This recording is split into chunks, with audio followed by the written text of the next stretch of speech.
Assalamualaikum warahmatullahi wabarakatuh. Alhamdulillah, wassalatu wassalamu ala rasulillah Sayyidina wa maulana Muhammad bin Abdullah wa ala alihi wa ashabihi wa muwala. La hawla wa la quwata illa billah, amma ba'd. Ma'asyiral ikhwan rahimakumullah. Alhamdulillah, pada kesempatan pagi ini Allah berikan kita panjang umur, sehat walafiat, sehingga kita bisa melaksanakan aktivitas kita sehari-hari. Dan insyaallah seluruh aktivitas kita adalah ibadah kepada Allah Ta'ala. Mudah-mudahan Allah berikan keberkahan hidup kita di dunia wal akhirah. Amin ya rabbal alamin. Subahal khair ya Ustaz. Subahal surur. Kaifa haluk? Alhamdulillah, ana bi khair. Gimana Pak Diki? Alhamdulillah.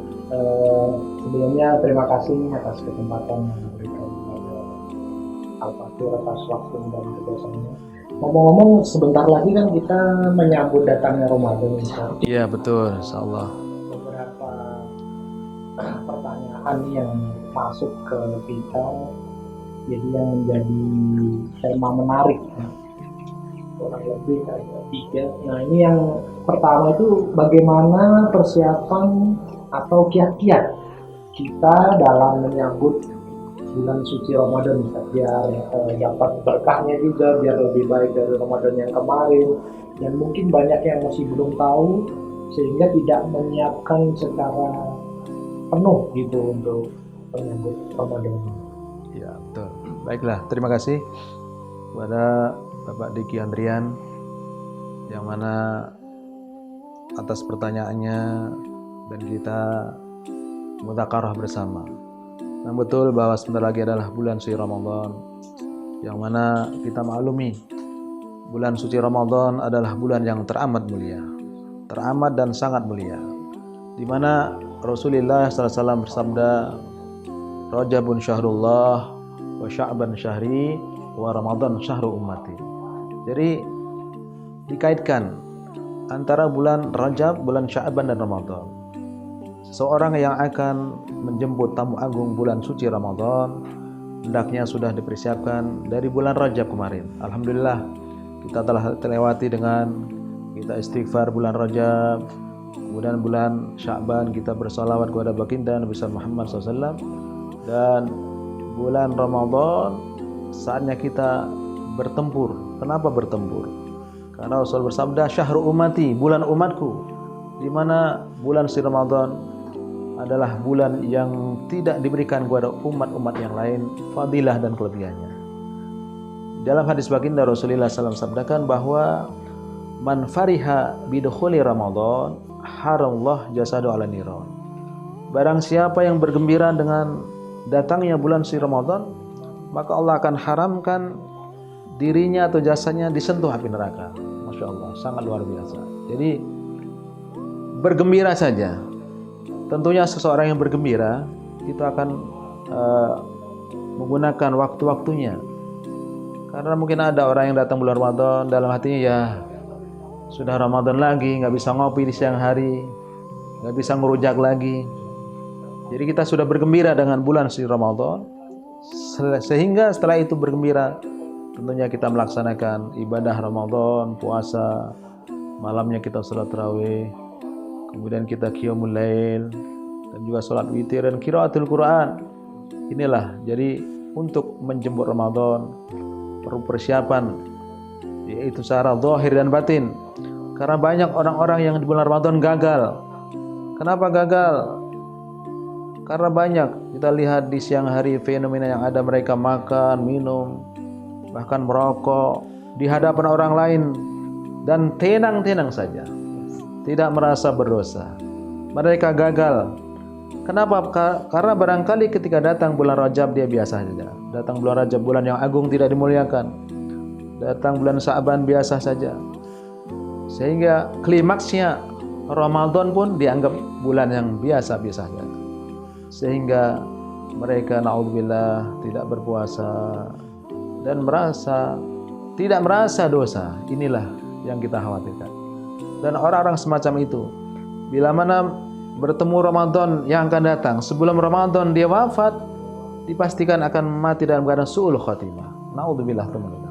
Kenapa? Karena tidak mampu mengagungkan bulan suci Ramadan. Di dalam hadis yang lain Rasul bersabda, "Lau ta'lamu ummati ma fi Ramadana, la tamannau an takuna sanatu kulluha Ramadana." Andaikan umatku tahu tentang apa-apa yang ada di bulan Ramadan, fadilah-fadilah yang ada di bulan Ramadan, pasti mereka akan mengharapkan setahun penuh menjadi Ramadan semua. Bayangkan coba. Jangankan setahun.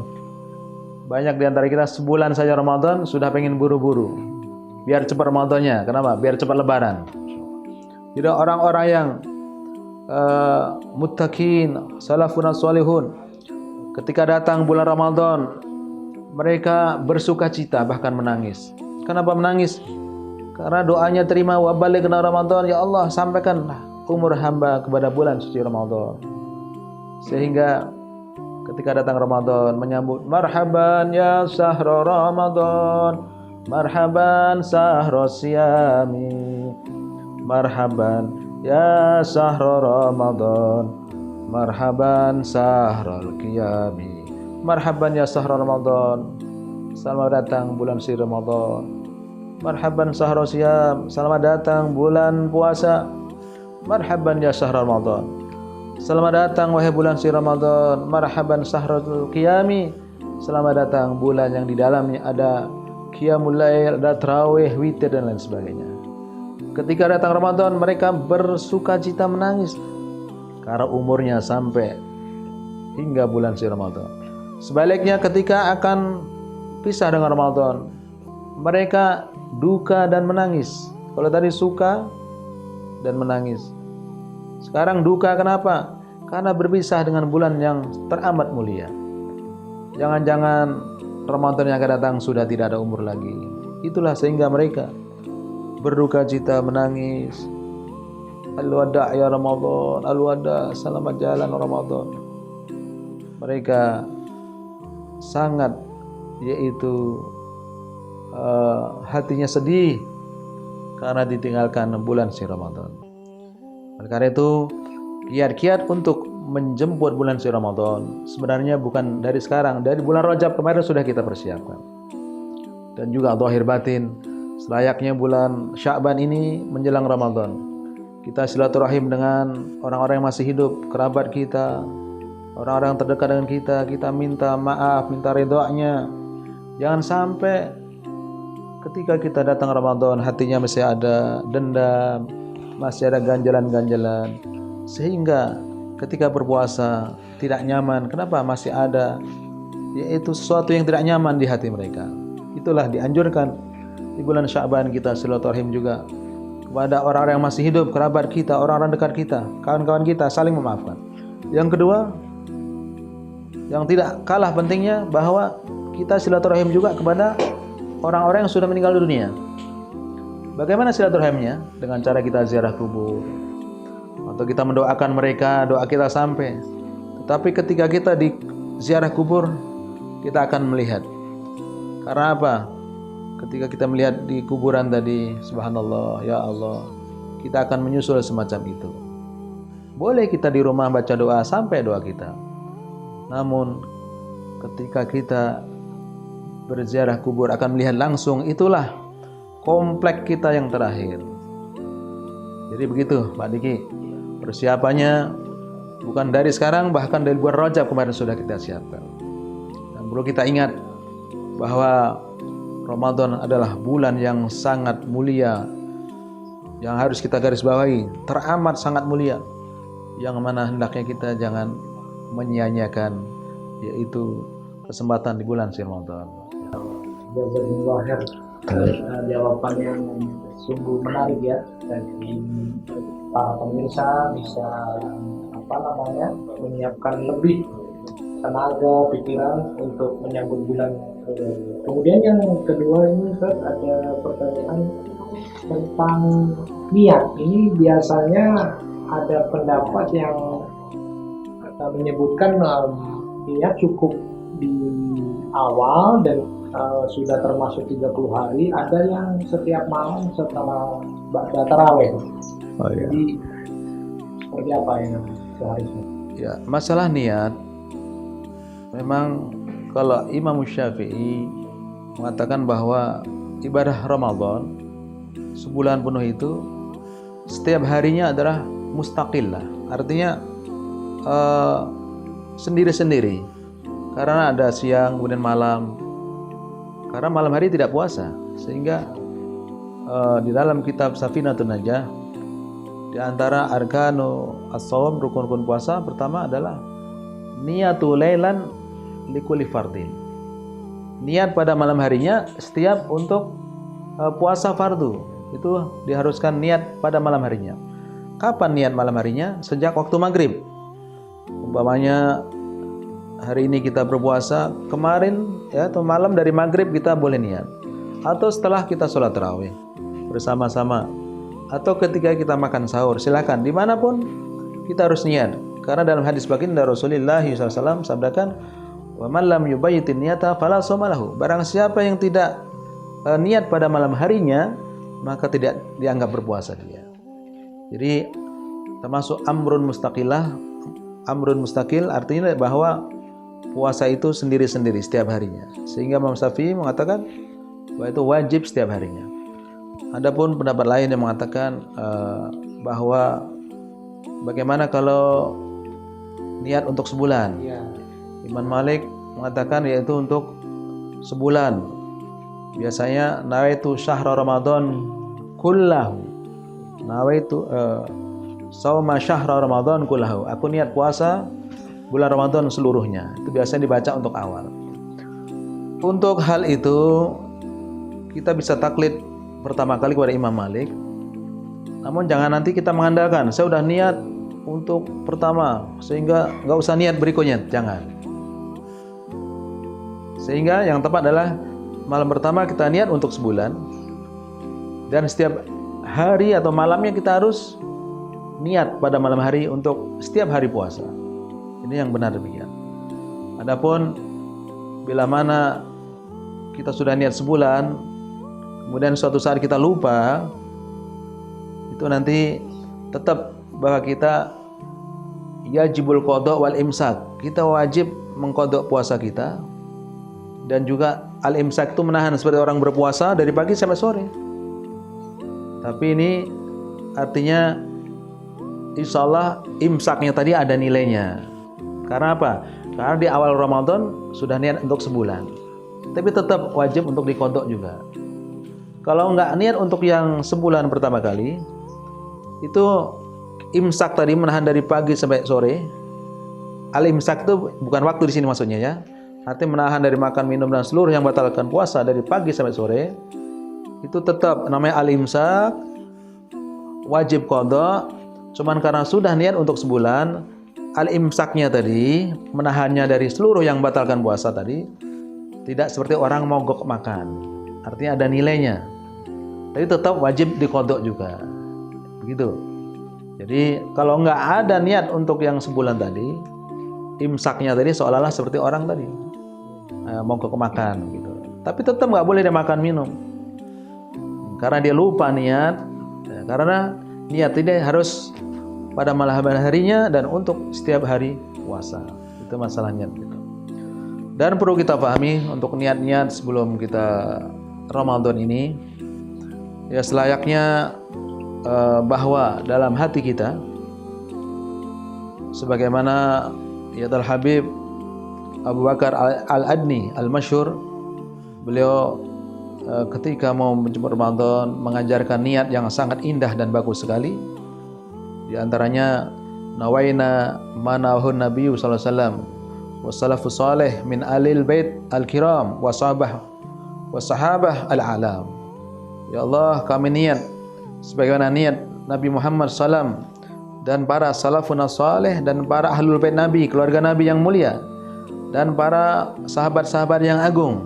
Di antaranya sebelum Ramadan datang, dalam hati diniatkan semacam itu. Niat kita mudah-mudahan dimasukkan ke niat mereka. Kemudian niat nawaitul qiyam bihaqi siyam al-wajhil ladzi yardul malikul alam. Kami niat melaksanakan puasa dengan sempurna, sesempurna mungkin, yang membuat redha, yaitu raja semesta alam itu Allah Subhanahu wa taala. Nawaina al-muhafadzah al-qiyam wa hifdzul jawarih 'anil ma'asi wal anam wal atham. Nawaina al-muhafadzah al-qiyam wa hifdzul jawarih 'anil ma'asi wal atham. Kami niat menjaga salat, menjaga tarawih, menjaga anggota badan dari segala maksiat dan dosa. Kemudian nawaina tilawatul Quran wa kathrati dzikri wassalatu wassalam ala sayyidil anam wa nawaina tajannub al-ghibah wa namimah wal kadhib wa asbabil haram. Kami niat yaitu rutin membaca Al-Quran dan banyak berzikir serta salawat kepada Nabi Muhammad SAW, juga menjauhkan daripada ghibah, membicarakan yaitu kejelekan orang lain, namimah, adu domba, kizib, berdusta, dan perkara-perkara yang haram. Kemudian wa nawaina kathrat sadaqat wa muwasatil aramil wal fuqara wal aitam. Niat juga sebelum datang Ramadan, kami niat yaitu banyak bersedekah, menyantuni yaitu janda-janda, orang-orang fakir dan juga orang anak-anak yatim. Kemudian nawaina kamal al-iltizam bi adabil Islam wa shalah fil jamaah fi awqatiha bintidam. Juga kami niat menjaga dengan sebaik-baiknya akhlak-akhlak yang diajarkan di dalam agama Islam, menjaga salat jamaah tepat waktunya dengan sempurna. Kemudian wa nawaina kulaniyah salihah nawaha ibadallah as-salihin ibadullah as-salihun fil ashril awakhir fi ashril awail wal awasid wal awakhir wailatul qadar fi sairil layali wal ayam. Niatkan juga, kata Habib Abu Bakar Al-Mansur, kami niat dengan semua ini dan niat-niat yang baik yang diniatkan oleh salafun as-salihun, baik itu di 10 hari pertama Ramadan, 10 hari kedua Ramadan, atau 10 hari yang terakhir Ramadan, dan malam Lailatul Qadar di setiap malam yang ada pada malam-malam hari yang Allah rahasiakan. Itu diantaranya yaitu niat-niat yang selayaknya diniatkan sebelum menjemput Ramadan. Ini adalah yang disampaikan Habib Abu Bakar Al-Adni Al-Masyhur, niat-niat yang bagus. Makanya biasanya Allahumma adkhil niyatana fi niyatihim, ya Allah masukkan niat-niat kami di niat mereka ya Allah, wa amalana fi amalihim, amal-amal kami di amal mereka, wa harakatana fi harakatihim, dan seterusnya. Karena niat-niat mereka ulama-ulama kita salafun salihun sangat bagus sekali di dalam menyambut Ramadan. Ini diantaranya tambahan niat-niat, yaitu sebelum Ramadan menjemput kita niat semacam itu atau azam dalam hati kita. Ya, selanjutnya barangkali ada hal yang lain. Semakin menarik aja nih ya pemirsa. Nah ini ada lagi bagaimana bagi yang belum melakukan qada, sedangkan 3-4 hari lagi kita sudah menyambut Ramadan, apakah masih diperkenankan? Ya.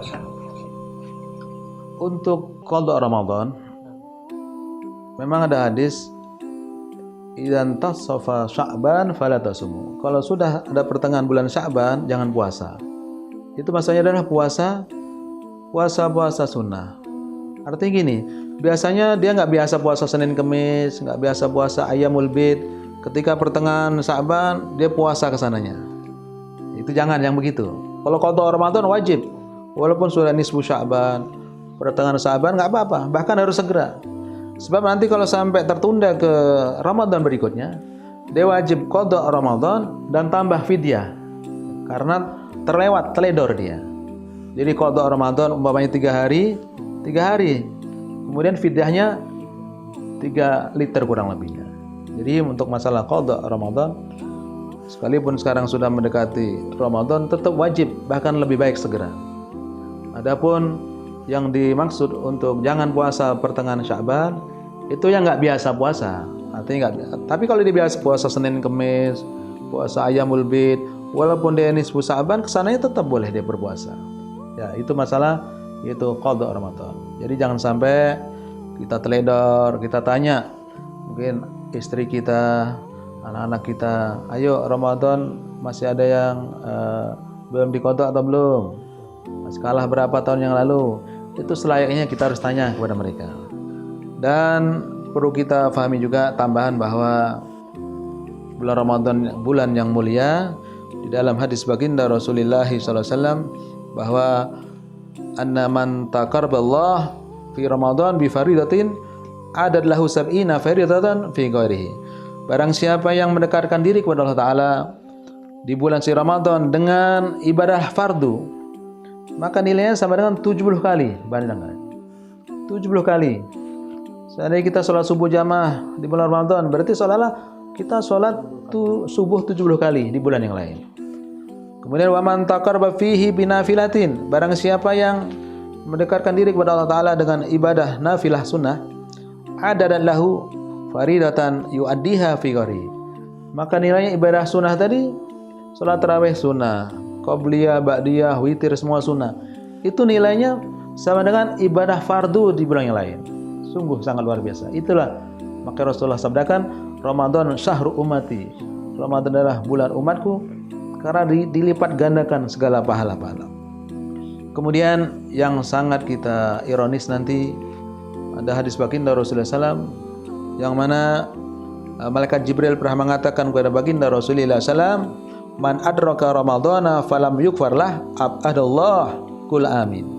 Malaikat Jibril mengatakan kepada baginda Rasul, ya Muhammad SAW, barang siapa yang bertemu bulan si Ramadan namun ternyata dosanya belum diampuni, abadallah, maka dia jauh dari Allah, maka dia jauh dari rahmat Allah. Qul amin, katakanlah amin. Rasulullah pun mengaminkan tadi. Kenapa tidak diampuni? Ya tadi barangkali mereka datang Ramadan, dia enak saja makan, minum, merokok di siang hari tanpa merasa dosa. Inilah diantaranya. Kemudian ini hadis sungguh sangat, yaitu harus memberikan motivasi kepada kita. Jangan sampai datang bulan Ramadan kita lalai terlena. Karena orang-orang yang datang Ramadan tidak diampuni dosanya, maka jauh dari rahmat Allah Ta'ala. Kemudian Al-Habib Abdullah bin Haddad mengomentari di dalam hadis ini, wadzalika, kenapa demikian? Karena li taisiri asbabil maghfirah fi Ramadan akthar minha fi ghairihi minasyhur. Karena sebab-sebab ampun Allah Ta'ala di bulan Ramadan ini lebih mudah dibandingkan bulan yang lain. Kenapa dikatakan lebih mudah? Karena tadi Allah lipat gandakan pahala-pahala. Bahkan orang-orang yang diam saja, nggak banyak ngomong di bulan Ramadan, itu dianggap sumtu tasbih. Dia diamnya saja sudah dianggap bertasbih. Bagaimana dia bertasbihnya? Jadi kemudian falaysa yuhramul maghfirah fihi, maka tidak, yaitu terhalang ampunan di bulan Ramadan, illa man tafahasa i'radu anillah, kecuali orang-orang yang terang-terangan, yaitu berbuat keji di bulan Ramadan. Apa? Ya mungkin dia malah maksiat, termasuk dia nggak puasa. Itu berarti orang-orang yang terhalang dari rahmat Allah Ta'ala, ampun Allah Ta'ala. Wa adzumat jara'atuhu an 'ala Allah, dan sungguh sangat agung dia, kedurhakaannya kepada Allah Ta'ala sangat besar sekali. Sebagaimana Ramadan pahalanya sangat besar, luar biasa, maka dosanya pun kebalikannya juga sama, sangat besar. Na'udzubillah tsumma na'udzubillah. Kemudian fastaujabal bu'da wa tarda an babillah. Orang semacam itu wajib sudah tertolak dari rahmat Allah, tertolak dari ampunan Allah Ta'ala. Maka itu yang termasuk hadis tadi, orang-orang yang bertemu Ramadan tapi dosanya diampuni, sudah jauh dari rahmat Allah, jauh dari ampunan Allah Ta'ala. Bila mana setelah Ramadan wafat, dipastikan dia bisa wafat dalam keadaan su'ul khatimah. Na'udzubillah min. Barangkali itu saja penjelasan kita, obrolan kita, mudzakarah kita. Mudah-mudahan Allah berikan kita sehat, ya, Pak Diki panjang umur, keluarga kita semua, ikhwan-ikhwan semuanya yang melihat atau pemirsa, mudah-mudahan kita semua dalam keadaan sehat walafiat. Allah sampaikan kita bulan suci Ramadan dan ibadah kita Allah terima, amin ya rabbal alamin. Al-Fatihah. A'udzubillahi minasyaitonir rajim. Bismillahirrahmanirrahim. Alhamdulillahirabbil alamin arrahmanir rahim maliki yaumiddin. Iyyaka na'budu wa iyyaka nasta'in ihdinas siratal mustaqim siratal ladzina an'amta 'alaihim ghairil maghdubi 'alaihim waladdallin. Amin. Rabbighfirli wa li amin. Astaghfirullahaladzim. Bismillahirrahmanirrahim. Alhamdulillahirabbil alamin. Allahumma shalli ala Muhammad salatan taghfiru biha dhunub wa tuslihu bil qulub wa tantaliqu bil usub wa talinu bil su'ab wa 'ala alihi washabihi wa man masub. Allahumma barik lana ya Allah ma baqiya min sya'ban wa ballighna ramadan wa 'inna lisyam wal qiyam wa tilawatil quran wa jannibna minal atham bi jahi khairil anam wa adrikna lailatul qadr allati hiya khairun min alfi syahr bi jahi nabiyikal mukhtar ya arhamar rahimin. Da'um fiya subhanakallahumma wa tahiyyatun fiya salam wa akhiru dan alhamdulillahirabbil alamin. Sekian, mohon maaf. Assalamualaikum warahmatullahi wabarakatuh.